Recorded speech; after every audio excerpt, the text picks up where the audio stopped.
Assalamu alaikum viewers, I am Mohammad Ibrahim on the platform of Dimensional Physics. Students, आज हम discuss करेंगे chapter number 12 electrostatics of second year physics. तो आइए students start करते हैं। बेटा जैसा कि आपके सामने चैप्टर का नेम है इलेक्ट्रोस्टैटिक्स, तो students electrostatics is the combination of two words electro and statics. Electro का वर्ड स्टूडेंट्स हमारे पास आया इलेक्ट्रॉन से। इलेक्ट्रॉन स्टूडेंट्स हमारे पास एक चार्ज पार्टिकल है जिसको जे थॉमसन ने डिस्कवर किया, जिस पर चार्ज था नेगेटिव, आप सब जानते हैं। तो सिंपली इलेक्ट्रो का वर्ड इलेक्ट्रॉन से लिया गया जिसका मीनिंग है चार्ज पार्टिकल, प्लस स्टैटिक का स्टूडेंट्स मीनिंग हमारे पास होता है एट रेस्ट, रुका हुआ यानी कि साकिन। तो मीन स्टडी ऑफ चार्जेस या charge particle at rest is called electrostatics. तो the branch of physics that deals with charge particle at rest is said to be electrostatics. तो स्टूडेंट इलेक्ट्रोस्टैटिक को समझने के लिए चार्ज पार्टिकल यानी कि charge को समझना बड़ा ज़रूरी है। तो स्टूडेंट देखें चार्ज क्या होता है। सिंपली स्टूडेंट एनी पार्टिकल, कोई भी particle that feel coulomb force. तो कूलम फोर्स को मैं एक्सप्लेन करता हूँ, ठीक। तो ऐसा कोई पार्टिकल जो कूलम फोर्स को फील करता है उसे हम चार्ज पार्टिकल कहते हैं। सेकंड बेटा डेफिनेशन आपके सामने है एक्सेस और शॉर्टेज ऑफ इलेक्ट्रॉन। या तो इलेक्ट्रॉन बहुत ज़्यादा हो या इलेक्ट्रॉन की कमी हो, डेफिशिएंसी हो। डेफिशिएंसी होगी तो होल होगा, एक्सेस ऑफ इलेक्ट्रॉन है तो हमारे पास नेगेटिव चार्ज ज़्यादा है। Next student charge is quantized.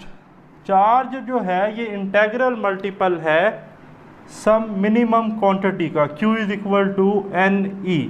अब अक्सर बेटा पेपर में क्वेश्चन आता है कि 1 कूलम ऑफ चार्ज जो है, ठीक, उसके पास कितने नंबर ऑफ पार्टिकल्स होते हैं। अगर आपके पास चार्ज 1 कूलम है तो बताएं टोटल नंबर ऑफ इलेक्ट्रॉन्स जो हैं वो कितने होंगे। तो स्टूडेंट देखें simply Q is equal to NE, Q is equal to NE। तो चार्ज कितना है 1 coulomb, N is the number of particle multiply by E, charge of electron 1.6 multiply 10 to the power minus 19।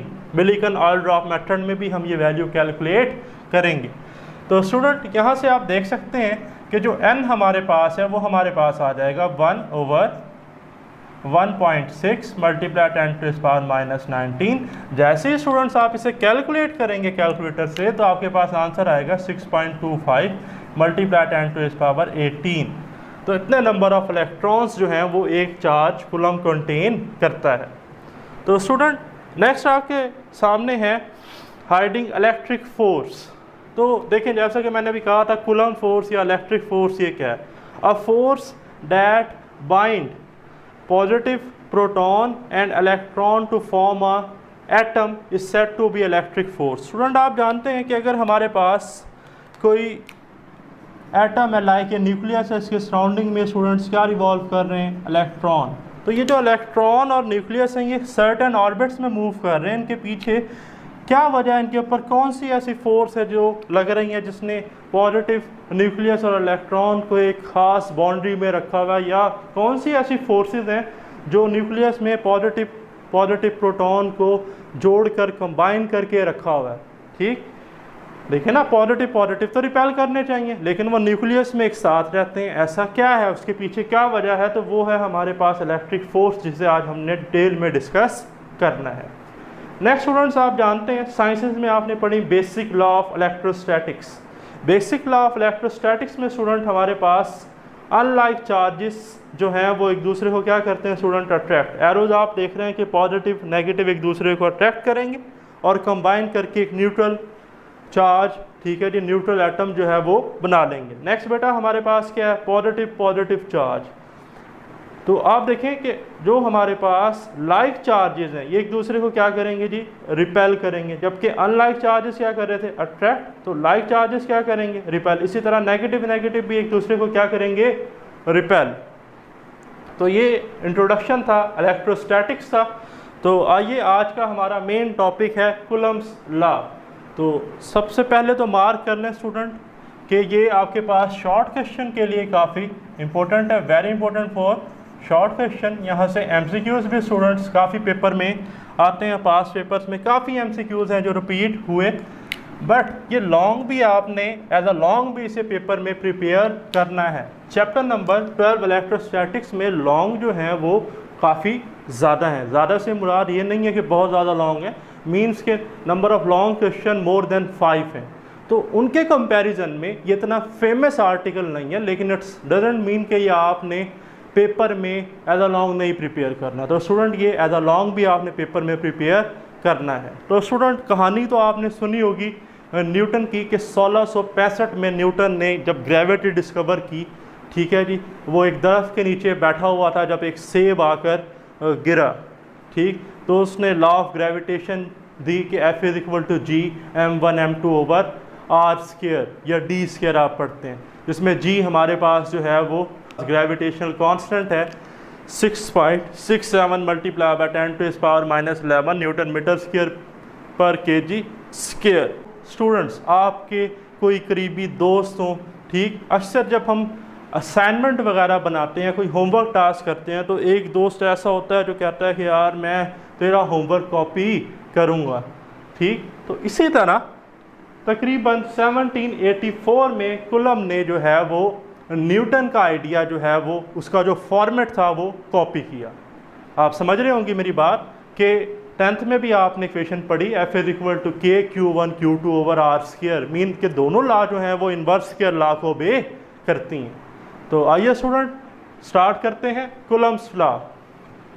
तो इन 1784 Charles coulomb gave Coulomb's law between 2 point charges to understand the Coulomb force और electric force। तो coulomb का इन ये जो force थी positive और negative charge के दरमियान या पॉजिटिव चार्ज के दरमियान, कुलम ने उसके लिए एक लॉ जो है वो हमें प्रोवाइड की।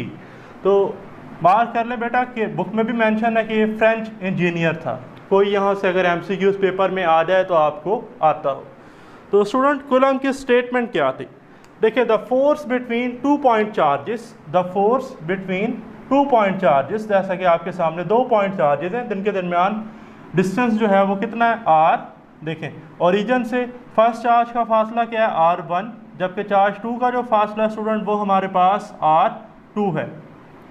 तो जो हमारे पास रिजल्टेंट है वो r बराबर आ रहा है r2 minus r1, difference between these two charges, जो कि आपके पास Q1 और Q2 के दरमियान स्टूडेंट फासला है r = r2 माइनस r1। तो according to Coulomb, the force between 2 point charges is directly proportional to the product of magnitude of each charge and inversely proportional to the square of radial distance between these two charges। तो student आपके सामने दो equation है, equation 1 and equation 2। तो मैं combine करने लगा हूँ, combine equation 1 and 2, combine equation 1 and 2। तो मेरे पास f आ गया student, f is directly proportional to Q1 Q2 over r square. तो स्टूडेंट जैसे ही मैं प्रोपोर्शनलिटी कांस्टेंट को एलिमिनेट करूंगा, ख़त्म करूंगा, तो यहाँ पर कोई ना कोई कांस्टेंट आएगा। तो स्टूडेंट कुलम के केस में कांस्टेंट है k Q1 Q2 over r square. तो स्टूडेंट ये हमारे पास है कुलम्स लॉ। अक्सर स्टूडेंट पेपर में क्वेश्चन आता है on which factor value of के कुलम कांस्टेंट डिपेंड। जो कुलम कांस्टेंट के है उसकी वैल्यू जो है वो किन फैक्टर्स पर डिपेंड करती है। तो स्टूडेंट याद रखना है जो कुलम कांस्टेंट है के, ये बेटा दो फैक्टर्स पर डिपेंड करता है। डिस्कस करते हैं। फर्स्ट ऑफ ऑल के हमारे पास बराबर होता है 1/4 pi epsilon naught, 1/4 pi epsilon naught. Clear. 4 student हमारे पास कांस्टेंट है, पाई 3.14 कांस्टेंट है। Epsilon naught, epsilon naught student हमारे पास permittivity of free space. Students permittivity क्या होती है? Ability of a material to permit the electric field lines. किसी मटेरियल की वो प्रॉपर्टी जिस वजह से वो इलेक्ट्रिक फील्ड लाइन को परमिट देता है, इजाज़त देता है कि वो उसमें से पास हो जाए, उसे हम कहते हैं परमिटिविटी। क्लियर? तो परमिटिविटी ऑफ फ्री स्पेस की जो वैल्यू है हमारे पास स्टूडेंट ये होती है 8.85 मल्टीप्लाई बाय 10⁻⁻12 कूलम स्क्वायर पर न्यूटन पर मीटर स्क्वायर। तो ये मार्क कर लें, ये एज MCQs पेपर में वैल्यू आ जाती है। तो स्टूडेंट जैसे ही मैं इधर तमाम वैल्यूज़ कांस्टेंट की पुट करूँगा 4 पाई के 3.14 और ये परमिटिविटी ऑफ फ्री स्पेस, तो मेरे पास K की वैल्यू आ जाएगी 9 multiply by 10⁻9 newton metre square per coulomb square. तो स्टूडेंट्स याद रखना है जो K है कूलम कांस्टेंट, ये डिपेंड करता है हमारे पास एक SI यूनिट्स पर या सिस्टम ऑफ यूनिट्स पर। ठीक है, वो SI हो सकते हैं जिन्हें हम MKS कहते हैं, वो FPS भी हो सकते हैं या CGS भी हो सकते हैं। Metre kilogram second, foot pound second या सेंटीमीटर ग्राम सेकंड। याद रखना CGS यूनिट में K कूलम कांस्टेंट की वैल्यू जो है वो स्टूडेंट 1 होती है CGS यूनिट के केस में। सेकंड जो K की वैल्यू है स्टूडेंट वो डिपेंड करती है नेचर ऑफ मीडियम पर। नेचर ऑफ मीडियम के जो आपके पास डाइलेक्ट्रिक है, रिलेटिव परमिटिविटी उसकी क्या होगी। फॉर एग्जांपल एयर है स्टूडेंट, अगर हमारे पास कोई मीडियम है उसकी कोई रिलेटिव परमिटिविटी होगी तो एयर के लिए उसकी वैल्यू होती है 1.0006। ठीक है स्टूडेंट, तो मैं डिफ़ाइन करता हूँ कि हमारे पास डाइलेक्ट्रिक कांस्टेंट जो है या रिलेटिव परमिटिविटी है वो क्या है। तो आर्टिकल के एंड में जो है वो मैं उसको डिटेल से एक्सप्लेन करूँगा। तो स्टूडेंट नेक्स्ट आप देख रहे हैं हाइडिंग आपके सामने है mutual force. Coulomb force is always act in action reaction pair form. तो जैसा कि आपके सामने दो चार्जेस हैं Q1 और Q2, तो Q1 जो है वो Q2 पर फोर्स लगाएगा, force exerted on Q2 bye Q1 जिसको लिखा हुआ है F21 से, और जिसकी डायरेक्शन हमारे पास है पोजीशन वेक्टर R21 से। इसी तरह जो चार्ज 2 है वो किस पर फोर्स लगाएगा, पहले चार्ज पे force exerted on Q1 bye Q2 जिसको लिखा गया है F12 R12 यूनिट वेक्टर से। सो स्टूडेंट इस रिलेशन के अकॉर्डिंग मैं इनकी वैल्यूज़ जो है वो इधर प्लेस करने लगा हूँ। तो देखें F21 जो है ये मेरे पास आ जाएगा K Q1 Q2 over R square, distance तो आ रही है, पोजीशन वेक्टर क्या आएगा R21 यूनिट वेक्टर।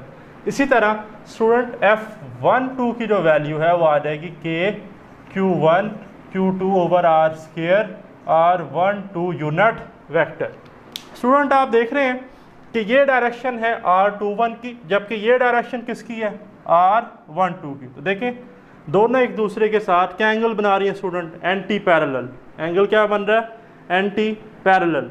तो स्टूडेंट एंटी पैरेलल के केस में एंगल तो 180 होता है। इट्स मीन कि जो इनके यूनिट वेक्टर्स हैं R12 वो क्या है, एक दूसरे के ऑपोजिट है। तो R12 किसके बराबर होना चाहिए, -R21 के। तो अगर मैं इधर प्लेस कर देता हूँ ये वाली जो रिलेशन मैंने लिखा, तो आप देखें F12 क्या बन जाएगी, K Q1 Q2 over R square R12 की जगह क्या आएगा -R21। ठीक है, तो आ जाएगा F12 is equal to -F21, minus common ले लिया, ये रिलेशन दोबारा किसका बन गया F21 का। तो it's mean coulomb force always act in action reaction pair form. Clear हो गई बात। तो स्टूडेंट इसी तरह इस कूलम फोर्स को जनरल फॉर्म में मैं लिख सकता हूँ F is equal to K Q1 Q2 over R square into R unit vector. तो ये वेक्टर फॉर्म है हमारे पास कूलम्स लॉ की। क्लियर हो गई बात। तो स्टूडेंट आगे देखें effect of medium between these two charges. Students अगर अब हमारे पास दो चार्जेस हैं, ठीक है जी, जिनके दरमियान जो डिस्टेंस था हमारे पास वो स्टूडेंट R था। अब इनके दरमियान अगर कोई मीडियम रख दिया जाए, मीडियम मीन कोई भी डाइलेक्ट्रिक कोई शीट है लेट से इन चार्जेस के दरमियान, ठीक है जी, तो अब जो हमारे पास कूलम फोर्स है उस पर क्या इफ़ेक्ट होगा। ठीक, effect of medium between two charges. तो यहाँ पर एक टर्म आती है student relative permittivity, epsilon R से इसे हम रिप्रेजेंट करते हैं। याद रखिएगा स्टूडेंट, जैसा कि मैंने बताया एप्सिलॉन आर की जो एयर में वैल्यू है, एयर में इसकी वैल्यू होती है 1.0006, आपके साइड ब्लॉक में मेंशन है। इसी तरह याद रखिएगा पेपर में अक्सर एमसीक्यूज आता है, जो रिलेटिव परमिटिविटी है मेटल्स के लिए, एप्सिलॉन आर फॉर मेटल्स वो इन्फिनिटी होता है। ठीक है जी, मेटल्स के लिए जो एप्सिलॉन आर की वैल्यू है वो इन्फिनाइट है। तो स्टूडेंट अगर कोई मीडियम प्रेजेंट हो बिटवीन टू चार्जेस के, तो कूलम्ब फोर्स का जो रिलेशन है वो हमारे पास है F, ठीक है जी, F इज इक्वल टू के Q1 Q2 over R square. ठीक है जी, अब मीडियम प्रेजेंट है तो जो K की वैल्यू थी पहले थी 1/4 पाई एप्सिलॉन नॉट, मीडियम की वजह से यहाँ पर किसका इजाफा होगा, epsilon R relative permittivity Q1 Q2 over R square. तो स्टूडेंट ये जो K था सिंपली इसकी वैल्यू थी हमारे पास 1/4 पाई एप्सिलॉन नॉट। तो ये वो कूलम्ब फोर्स है जो वैक्यूम में है जब कोई मीडियम प्रेजेंट नहीं है, और ये वो फोर्स है जब मीडियम प्रेजेंट है। तो इसके ऊपर मैं स्टूडेंट प्राइम लगा रहा हूँ ताकि डिफ्रेंशिएट हो जाए। तो सिंपली आप देखें ये जितनी भी टर्म्स हैं ये सारी इस फार्मूले में इक्वेशंस, ये जो इक्वेशन है इस पे प्रेजेंट हैं। तो सिंपली मैं लिख सकता हूँ F prime is equal to 1/एप्सिलॉन R इनटू F। तो स्टूडेंट यहाँ से एप्सिलॉन R जो है वो आ गया F प्राइम ओवर F। तो स्टूडेंट यहाँ से एक डेफिनेशन हमारे पास बन गई रिलेटिव परमिटिविटी की। तो रिलेटिव परमिटिविटी क्या होती है, relative permittivity is the ratio of coulomb force when medium is present to the Coulomb force when no medium is present or in vacuum।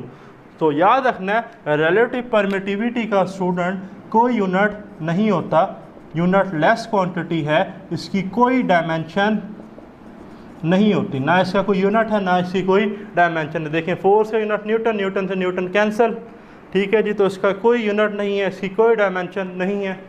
तो thanks to all of you for watching this video. Stay blessed. Allah Hafiz.